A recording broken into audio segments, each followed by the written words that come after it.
Una sa lahat, happy 2026 sa lahat ng nanonood ng ating channel, ang BRB Studio. Ako si Basti Batistis, ang master reactionista sa bahay ni Kuya. Well, paalala lang, ito ay reaksyon lamang. Ang hate, wag natin ipag-alab. Let's spread love. January 2, 2026, episode 70. Ano nga ba ang mga naging highlights ng episode na to? Ayan tayo eh. Just keep watching. Isa-isahin natin.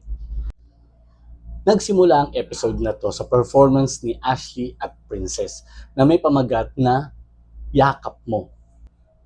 Hindi natin may kakailan na maganda ang boses ni Princess at may mataas na range. Pero may napansin lamang ako na may katunog yung kanta ni Princess. Sa mga tito at tita malamang medyo naabutan nyo to. Parang inspired siya sa kanta ni Carol Banawa na One Breath. Parang ganito yun, no? I want to sing the song of love. Ay, bibo-bibo. Well, wala namang masama kung may katunog yung kantang yon, di ba? At Tagalog version naman siya. At the same time, nakakatuwang isipin na sa generation ngayon, may nakakaalam ng song na yun. Pero hindi ako sure kung doon niya kinuha. Pero baka, malay natin, isa sa mga fan ni Carol Banawa, nanay ni Princess, di ba? Kaakibat nito ay sinimulan na nga ng mga housemates ang pagbabahagi ng isang salitang paninindigan nila for the whole year. Halimbawa na nga nito ay ang paglipad kay Miguel, pagkilala kay Carmen, pananagutan para kay Clifford, katotohanan para kay Sofia, kay Heath pagkamatibay at paglago naman kay Caprice. Kayo, ano ba para sa inyo ang isang salitang gusto nyong panindigan this year? Pili na! Matapos ang kanilang pagbabahagi ay nag-perform naman si Heath ng kanyang original song na Back to You. Kung maaalala nyo ay inawit na to ni Heath sa mga housemates way back.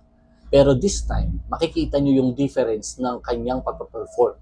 Parang may confidence na at sobrang comfortable na siya singing in front of the housemates. Kitang-kita natin yung improvement at lumutang talaga ang boses ni Heath this time. At dahil nga may kislap, the sparkling magical New Year ball sa bahay ni Kuya, ay isa-isa na nga sumayaw ang mga housemates together with their partners para sa kanilang sweet dance. At inumpisahan nito ni Joaquin at Lela. In fairness sa sayaw ni Joaquin at Lela, may something You know, ang ganda ng sayaw nila at saka grabe yung eye-to-eye contact nila. No? Next naman si Crystal at Anton na actually pinagmulan ng tawa ng mga housemates kasi knowing Anton na may pagkamasayahin at kakulitan din. Pero makikita naman natin kay Crystal na sobrang in-enjoy niya yung sweet dance nila. Pero makikita mo yung kaba kay Anton, di ba? Next naman si Carmel at Miguel.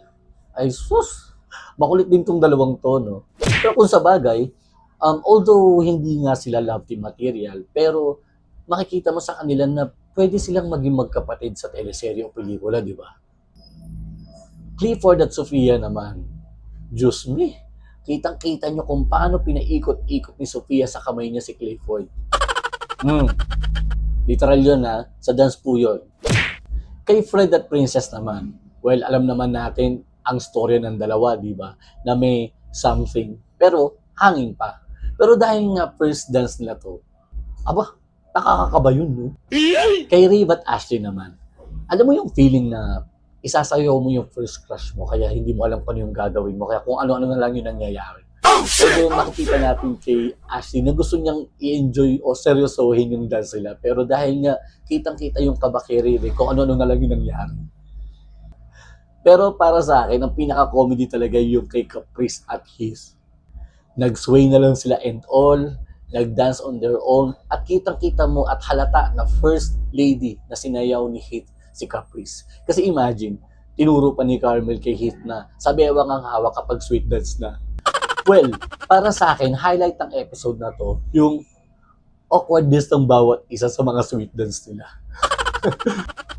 At knowing na some of them ay first experience nila to, while others have somehow, let's say, may something, di ba? Another one is yung goal nila for 2026. Even though it's just one word, malaki ang magiging papel nito para sa takbo ng buhay nila ngayong 2026. At in fact, nagbigay din to sa atin ng ideya na magkaroon din ng isang word na pwede nating maging sandigan at batayan habang pinapatakbo natin ang 2026. Ikaw, anong pinaka nagustuhan mo sa episode na to? Share mo naman. Muli ako si Basti Batistis na bumabati sa inyo ng Say what? happy birthday sa lahat ng may kaarawan today.